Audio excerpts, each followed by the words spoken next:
The image of a gladiator in ancient Rome is traditionally male.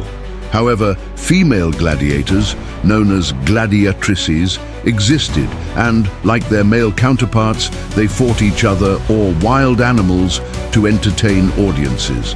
In ancient Rome, gladiatorial fights were popular and widespread throughout the Roman Empire, and they were attended by everyone from the poorest members of society to the emperor. Gladiators were divided into different categories depending on their weapons and fighting styles, and some achieved widespread fame. The ancient Romans loved novelty, the exotic and the outrageous. Female gladiators encapsulated all three, since they were rare, androgynous, and were radically different to most women within ancient Roman society, who had to dress and behave in a more conservative fashion. As a result, gladiatrices became increasingly popular during the late Roman Republic, with their presence sometimes being regarded as proof of the host's high status and enormous wealth. Ancient Rome prescribed a number of legal and moral codes to gladiators and gladiatrices. In 22 BC, it was ruled that all men of the senatorial class were prohibited from participating in the games on the penalty of infamia, which involved loss of social status and certain legal rights. In 19 AD, this was extended to include equites and women of citizen rank. As a result, all who appeared in the arena could be declared infames, which limited the participation of high-status women in the games, but would have made little difference to those already defined as one. Roman morality thus required that all gladiators be of the lowest social classes. As such, gladiatrices were typically low-status, non-citizen women who may have been slaves or emancipated slaves, freed women. This indicates that discrimination was primarily class-based rather than gender-based. There is no evidence of a formalized training school or similar for gladiatrices. Some may have trained under private tutors at official youth organizations where young men of over 14 years could learn manly skills, including the basic arts of war.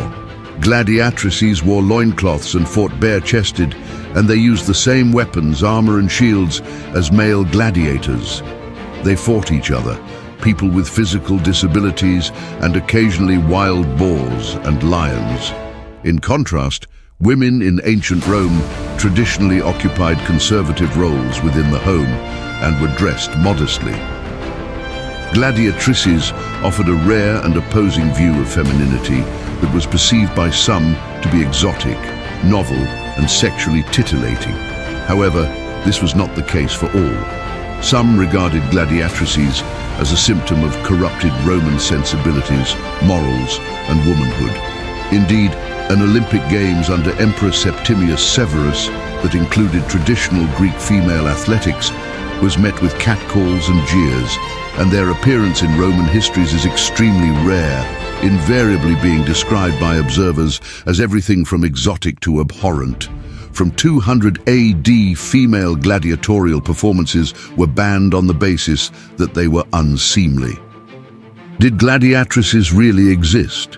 We only have 10 brief literary references, one epigraphic inscription and one artistic representation from the ancient world, offering us an insight into the lives of gladiatrices.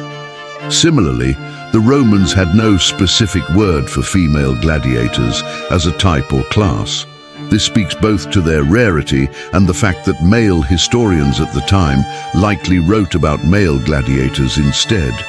A testimony from 19 AD states that Emperor Tiberius forbade men and women linked by kinship to the senators or equites to appear in gladiatorial robes. This in itself demonstrates that the possibility of a female gladiator was considered. In 66 AD, Emperor Nero wanted to impress King Tiridates I of Armenia, so organized gladiatorial games with Ethiopian women fighting each other. A few years later, Emperor Titus implemented duels between gladiatrices at the grand opening of the Colosseum.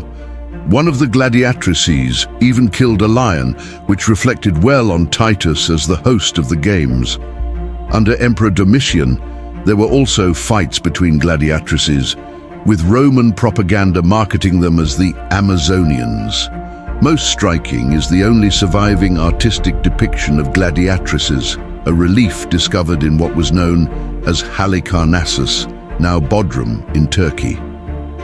Two female fighters known as Amazonia and Achilleia, which were stage names, are depicted in a reenactment of the combat between Amazon queen Penthesilea and Greek hero Achilles.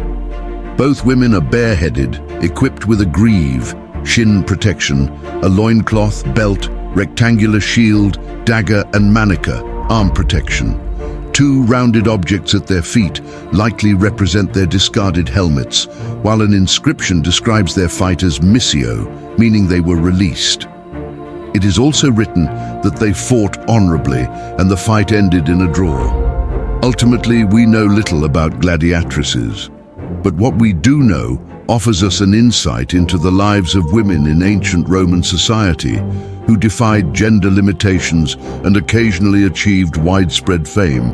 Thanks for watching. Subscribe for more.